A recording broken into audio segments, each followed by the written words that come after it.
I'll never dance again. I'm a cripple. I'll never dance again. I'm a cripple. I'll never dance again. I'm a cripple. I'll never dance again.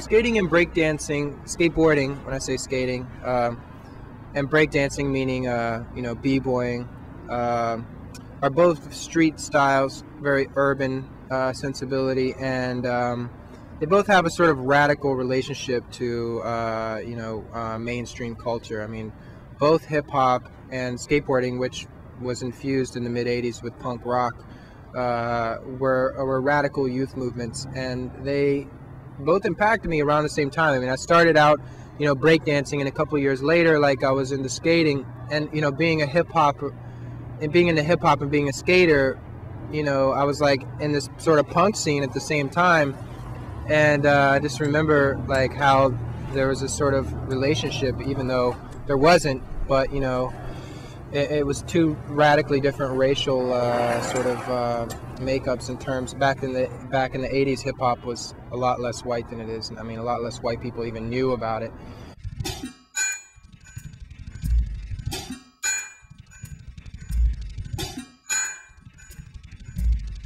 Dancing on beat, is really important, and keeping a really crisp form throughout your dance, not allowing any sort of, everything is really tightly sort of formalized in this way that the body is shaped. It's very very technically, you have to be on beat, and it just sort of defines the style that is sharp and on beat. And so the skating with the hip hop really created this style where I referenced them on my in my dancing on crutches, along with the history of disability, and it created this synthesis, this new style that's pretty uniquely mine, that's very American and rooted in disability, with those two primary influences, along with other artistic and performance and film related sort of influences that have gone into the dance.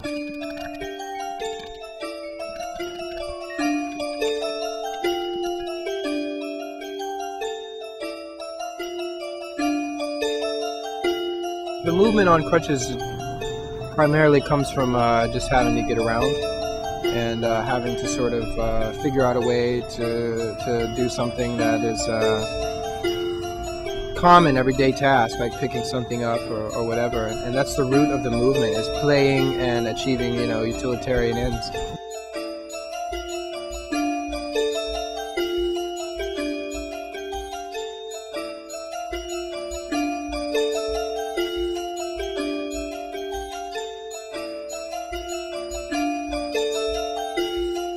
Being a skater in the street, it gives you a certain attitude about pedestrians and traffic and objects and architecturally things are placed. So just that sort of spatio-temporal relationship to the world, just that way of, how space and time and your presence all sort of intersect into this synthesis. Well, just starting out, just skateboarding, that's one way and one big influence on my attitude about my later performances on crutches.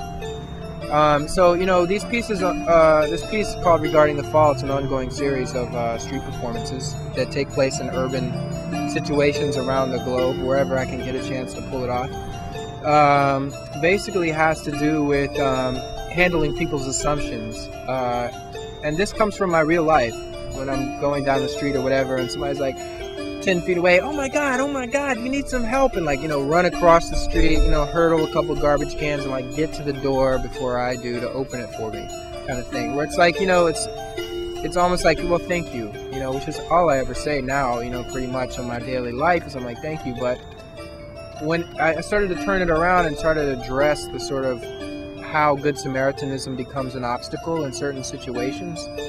And so it first became an obstacle in actually doing these acrobatic stunts on crutches that I was doing in the street, you know, where I would skate up to a place where people are sitting around, pop off onto my crutches, do like a bunch of flares, freeze, you know, like b-boy style, like, you know what I'm saying, and then just sort of crumple to the ground.